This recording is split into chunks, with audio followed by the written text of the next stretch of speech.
today I'm going to show you how to set up my personal favorite board, the Pop Board Co. Yacht Hopper.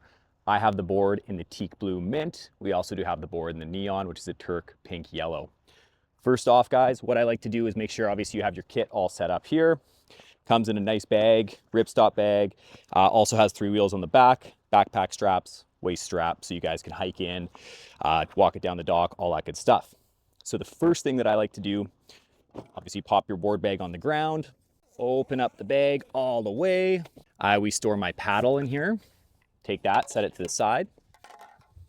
Pop out my board like so. Take off the strap. Now this strap does come from the manufacturer on the board, and I highly recommend keeping it and using it every time you guys pack your board up. Just makes it much easier to get back in the bag.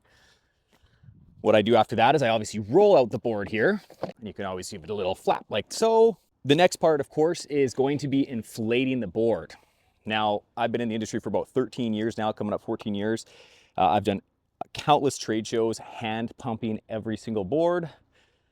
You can do that. Hand pumping is a workout. Some people love the workout before they get on the water. Personally, I find that it prevents me from getting on the water as often as I want to, because I kind of have this thing in my head where I'm like, oh God, I'm gonna have to pump this thing up. I got to get ready for a tricep workout.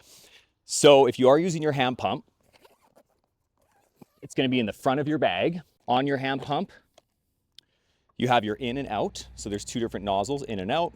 You attach the hose, pump up to 15 PSI, utilizing the gauge on the top.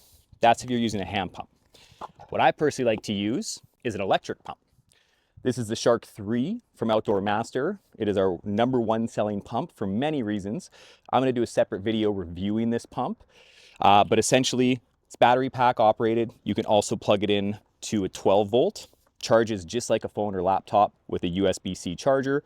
Inflates and deflates. You can set the pressure. It goes all the way up to 20 PSI. And it takes no time at all. That's the coolest thing. Most pumps will take anywhere from 6 to 15 minutes, depending on the liters per minute of volume that it puts out. Whereas this guy will do a board in about 4 to 5 minutes. So I'm going to go ahead and get this board inflated. After the board's inflated, we'll go through some features of the board. Now, when inflating, one of the main things that I tell everybody is to make sure that your pin is in the up position.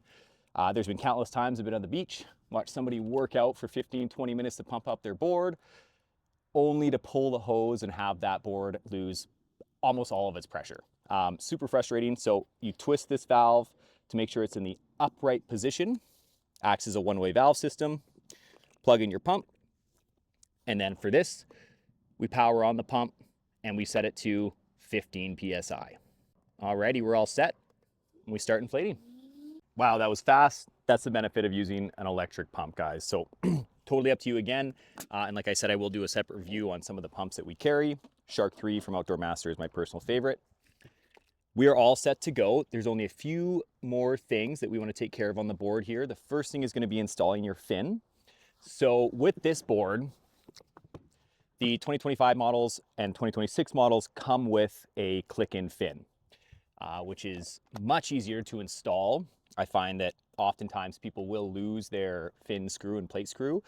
So with this, you just take the 2 little metal bumpers at the top here, slide it down the wider part of the fin, give it a little, push forward, clicks right in. Now you're all set to go. Other than that, what I recommend doing as well for safety is installing your leash. Now this is a heavy recommendation that we tell everybody to make sure to use their leash. Safety first. Also make sure to have a PFD either on your body, like a waist belt or a full-on life jacket, or you can actually tuck it under your straps. Again, make sure to refer to your local waterway laws and rules to make sure you're following all the rules. I like to attach my leash at the back here, and then you're all set to go.